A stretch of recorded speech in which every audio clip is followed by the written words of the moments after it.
हरिओम नमस्ते। Audio book ब्रह्मचर्य साधना, लेखक स्वामी शिवानंद सरस्वती। अब आप सुनेंगे पुरुषों तथा स्त्रियों में काम वासना। यद्यपि स्त्री सौम्य तथा कोमल दिखाई देती है, किंतु क्रोध अवस्था में वह अशिष्ट, रूखी तथा स्पष्ट रूप से पुरुष सदृश बन जाती है।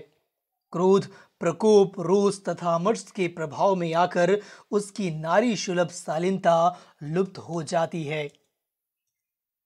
क्या आपने कभी स्त्रियों को सड़क पर लड़ते हुए देखा है? स्त्रियां पुरुषों की अपेक्षा अधिक ईर्ष्यालु होती हैं। उनमें मोह तथा काम वासना अधिक होती है। वे पुरुषों से 8 गुना अधिक कामुक होती हैं। स्त्रियों में सहन शक्ति अधिक होती है। वे अधिक भावुक होती हैं। पुरुष अधिक विवेकी होते हैं। यद्यपि स्त्रियां अधिक कामुक होती हैं, तथापि उनमें संयम शक्ति पुरुषों की अपेक्षा अधिक होती है। पुरुषों को प्रलोभित करने के पश्चात वे मौन रहती हैं। वास्तविक अपराधी पुरुष ही है। वह आक्रमणशील होता है। वही सर्वप्रथम वर्जित फल का आस्वादन करता है। वह सक्रिय होता है। कामाधीन होने पर वह अपनी बुद्धि, विवेक तथा समझ खो देता है और स्त्री की गोद में पलने वाला मनोरंजक कुत्ता बन जाता है। पुरुष जब एक बार स्त्री द्वारा बिछाए गए जाल पास में आ जाता है, तब उसके बच निकलने का कोई उपाय नहीं रहता। स्त्री निष्क्रिय होती है। वह पुरुष को केवल लुभाती तथा बहकाती है। वह पुरुष के हृदय को उत्तप्त तथा उत्तेजित करती है। वह मुस्कुराती तथा दृष्टिपात करती है और फिर चुप हो जाती है।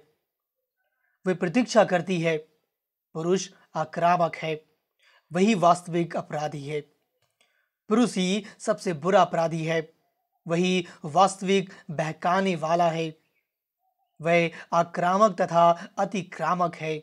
यदि पुरुष की ऐसी परम नीच प्रकृति न होती तो सभी स्त्रियां मीरा, मदालसा तथा सुलभा होती।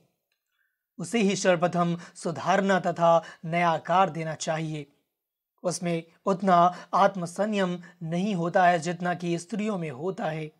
स्त्रियां पुरुषों की अपेक्षा 8 गुना अधिक कामुक होती हैं, किंतु उनमें कामावेग अथवा काम प्रवृत्ति पर 8 गुना अधिक संयम शक्ति होती है। ये पुरुष की कमजोरी है। यद्यपि वह शरीर तथा बुद्धि की दृष्टि से स्त्री की अपेक्षा अधिक शक्तिशाली हो सकता है। स्त्रियां आपकी चाटुकारी करती, खुशामद करती तथा आपको फुसलाती हैं। वे चापलूसी की कला में प्रवीण होती हैं। उन्होंने आपको अपने रमणीय भाव, अभिव्यक्ति, व्यवहार, तरुणाई की मनोरमता, नखरीली चितवन, हाव भाव तथा मुस्कान से अपना दास बना रखा है। आपने अपने जीवन का पर्याप्त भाग इंद्रिय वासनाओं की मृग मरीचिका का पीछा करने में नष्ट कर डाला है। स्त्रियां अल्पकाल तक ही मनोहर प्रतीत होती हैं, किंतु कुछ समय पश्चात तत्काल ही वे स्वास्थ्य तथा सुख शांति की विनाशक बन जाती हैं। इन लुभाने वाली स्त्रियों से सावधान रहें, जो आपको अपनी चापलूसी से फंसा लेती हैं। अब कम से कम अपने जीवन के शेष दिन गंगा जी के पावन तट पर मौन जप तथा ध्यान में व्यतीत करें। बिच्छू की विष उसकी पूंछ में, नाग का उसके विष दंत में, मच्छर का उसकी लार में तथा चुगलखोरों का उसकी जिह्वा में होता है। स्त्री के नेत्रों में विषाक्त बाढ़ होते हैं। वे अपनी हृदय वेधी चितवन से निकलने वाले विषाक्त बाणों से कामुक युवकों को काम वासना का संदेश भेजती हैं तथा उनके हृदय को विद्ध करती हैं, किंतु वह उस विवेकी व्यक्ति को कोई हानि नहीं कर सकती जो सदा सतर्क रहता है तथा जो स्त्रियों के दोषों को देखता है तथा जो आत्मा के शतचित आनंद स्वरूप को, शुद्ध स्वरूप को जानता है। नव यौवना कामुक महिलाओं के नेत्रों में जिह्वाएं तथा तारयंत्र होते हैं। वे अपनी प्रफुल्ल चितवनों के द्वारा कामुक नवयुवकों के पास अपने प्रेम बाण तथा प्रेम संदेश भेजती हैं और उनके द्वारा उन्हें लुभाती तथा सम्मोहित करती हैं। जिन नवयुवकों में विवेक नहीं है, वे इन प्रेम संदेशों से उद्विग्न हो जाते हैं और काम वासना के शिकार बनते हैं।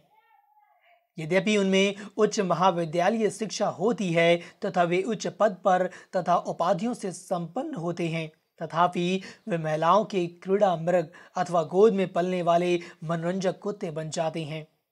कैसी लज्जा की बात है। विवेक, संकल्प शक्ति तथा बुद्धि पूर्णतया लुप्त हो जाते हैं। साधकों, किसी स्त्री से अधिक घनिष्ठता न बढ़ाइए। किसी मोहनी स्त्री को रझाने के लिए आपको जीवन के महान आदर्शों का बलिदान नहीं करना चाहिए। शरीर की संरचना को सोचिए। जब कभी कामवासना आपको कष्ट दे तो किसी स्त्री के शव अथवा नरकंकाल के मानसिक चित्र को अपने सम्मुख रखिए। कामवासना को दमन करने की शक्ति आपको शनैः शनैः प्राप्त होगी। शनैः शनैः वैराग उदय होगा। स्त्री के प्रति आकर्षण का कारण मन में वासनाओं की विद्यमानता है। उन्हें मिटा दीजिए, तब कोई आकर्षण नहीं रहेगा। जिन लोगों ने कामनी तथा कंचन को त्याग दिया है, उन्होंने वास्तव में संसार का परित्याग कर दिया है। हरिओम। अब आप सुनेंगे लिंग भेद एक कल्पना।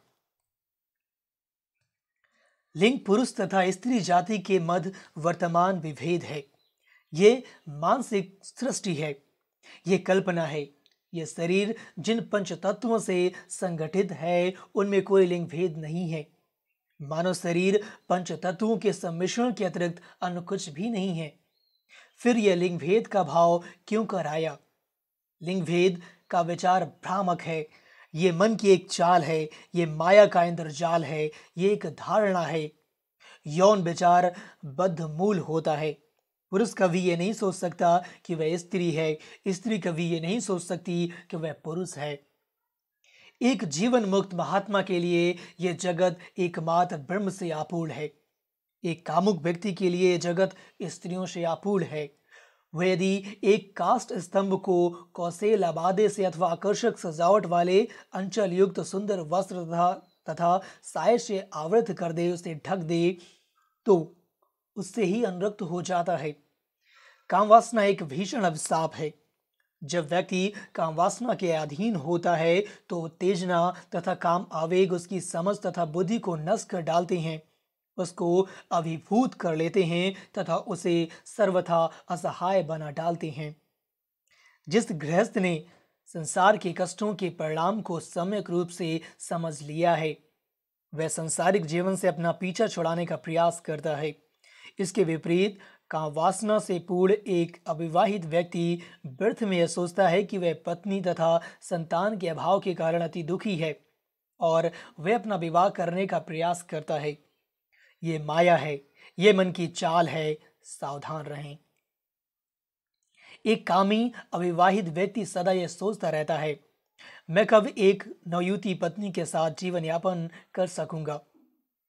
एक वीतराग गृहस्थ जिसमें विवेक उदय हो चुका है, वह सदा यह सोचता रहता है, मैं कब अपनी पत्नी के चंगुल से मुक्त होकर आत्मचिंतन के लिए वन को प्रस्थान कर सकूंगा।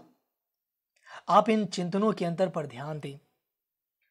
अपने हाथों में मृतिका पात्र लिए हुए यानी मिट्टी का पात्र लिए हुए तथा गैरिक परिधान धारण किए हुए सहस्रों नवयुवक, स्नातक तथा नवयुवक चिकित्सक गंभीर ध्यान तथा प्राणायाम साधना के लिए उत्तरकाशी तथा गंगोत्री में गुहा की खोज में मेरे पास आते हैं तथा विज्ञान के कुछ युवक शोध छात्र तथा कुछ राजकुमार सख्त कॉलर तथा टाई युक्त रेशमी शूट में विवाह के लिए लड़कियों की खोज में पंजाब तथा कश्मीर जाते हैं।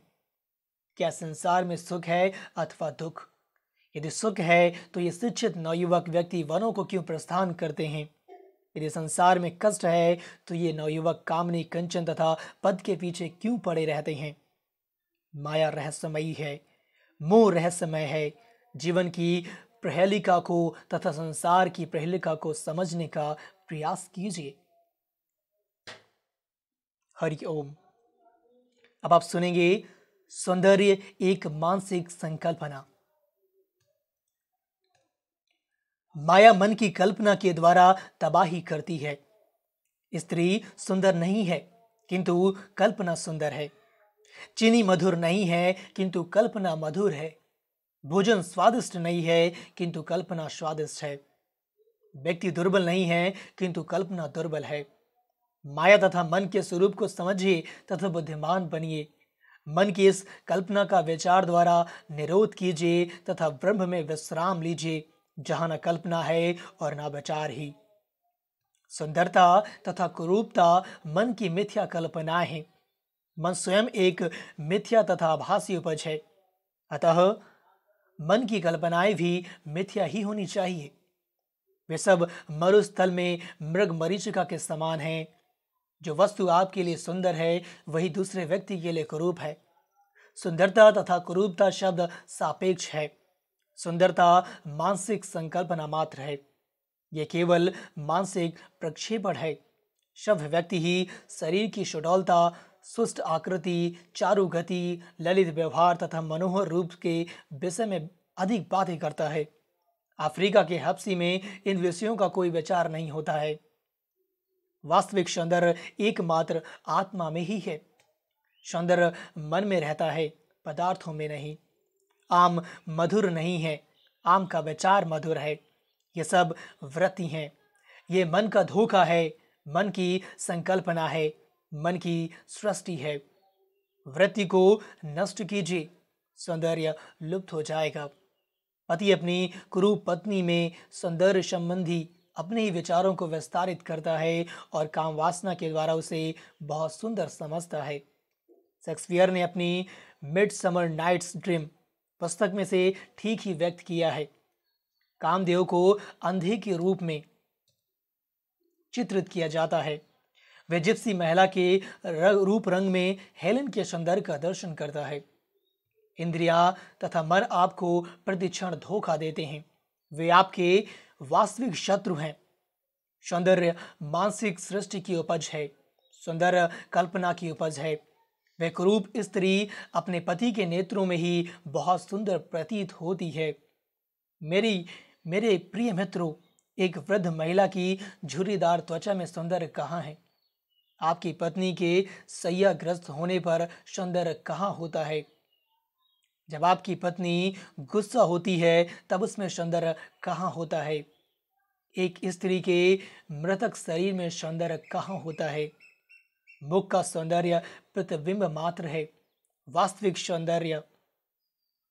वास्तविक अक्षय सौंदर्यों का सौंदर्यों का निर्झर आत्मा में ही प्राप्य है। आपने सार पदार्थ की उपेक्षा की है और कांच के टूटे टुकड़ों को पकड़ रखा है। आपने अपने अशुद्ध विचार, अशुद्ध मन, अशुद्ध बुद्धि तथा अशुद्ध जीवनचर्या से क्या ही गंभीर भूल की है। क्या आपने कभी भूल को अनुभव किया है? क्या कम से कम अब आप अपने नेत्र खोलेंगे? सुंदर पत्नी बहुत ही मनोहर होती है जब वह युवती होती है, जब वह मुस्कुराती है, जब वह सुंदर वस्त्र पहनती है, जब वह गाती तथा पियानो अथवा वायलिन बजाती है, जब वह नृत्यशाला में नृत्य करती है, तब बहुत ही रमणीय होती है। किंतु जब वह गुस्सा होती है, जब वह पति से उसके लिए रेशमी साड़ी तथा कनक सूत्र न लाने के लिए झगड़ती है, जब वह तीव्र उदरशूल यानी पेट दर्द अथवा इसी प्रकार के रोग से पीड़ित होती है, तथा जब वह बूढ़ी हो जाती है, वृद्ध हो जाती है, तब देखने में विकराल बन जाती है। प्रकृति स्त्री को कुछ वर्षों तक विशेष सौंदर्य, आकर्षण तथा लालित्य की भेंट प्रदान करती है, जिससे वह पुरुषों के हृदय को अधिकार में कर सके। यह सौंदर्य केवल ऊपरी होता है।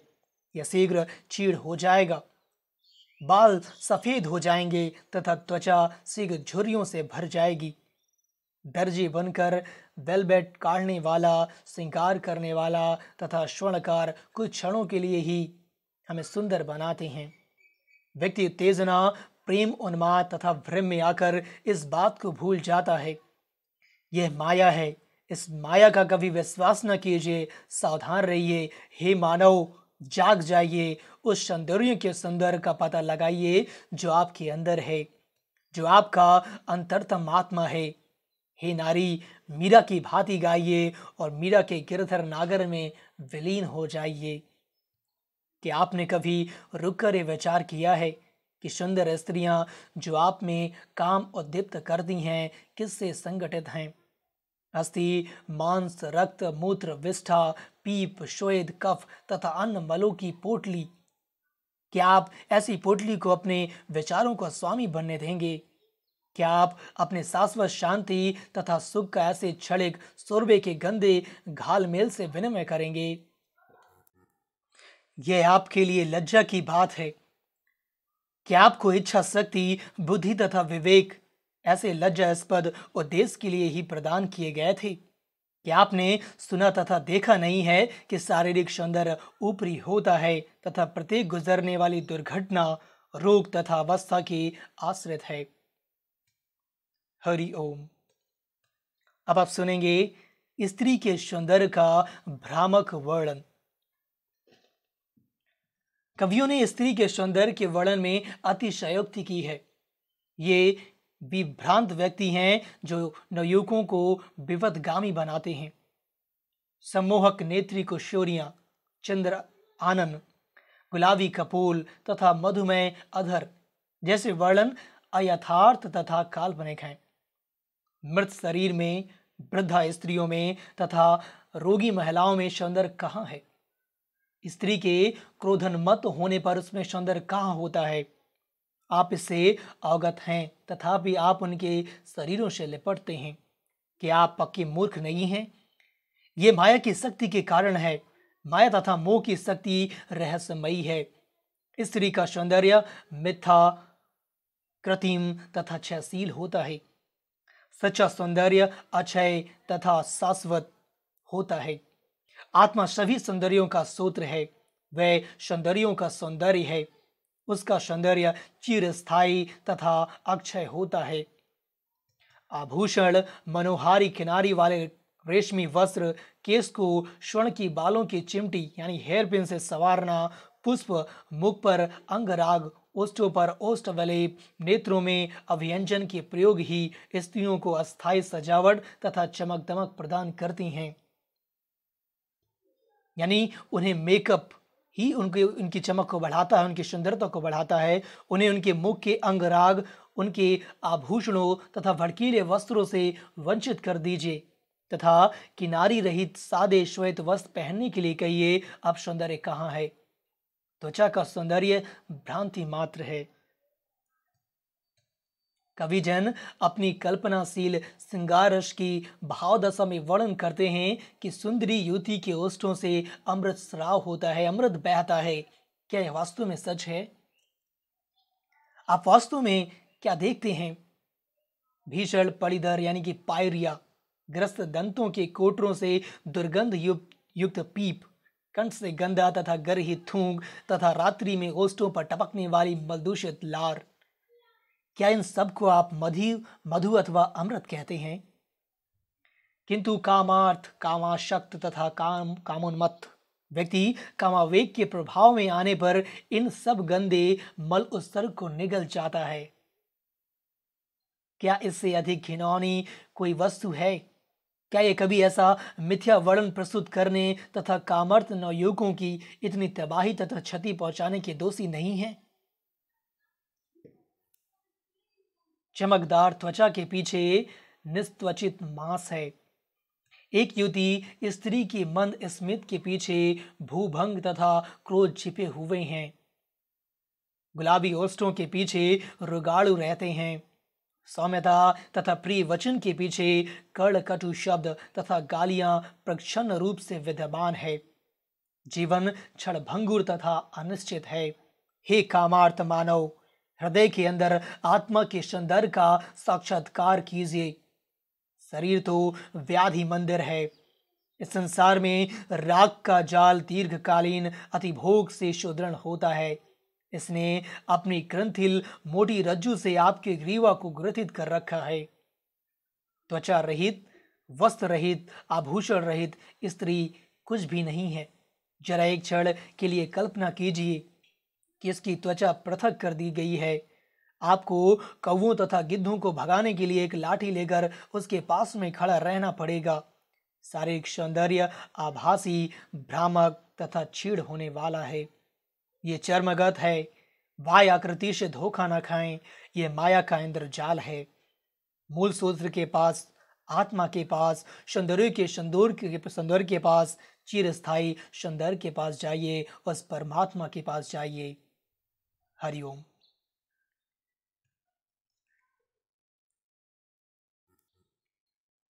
अगले भाग में हम जानेंगे कि काम वासना बुद्धि को अंधा कैसे बनाती है। तब तक के लिए नमस्ते।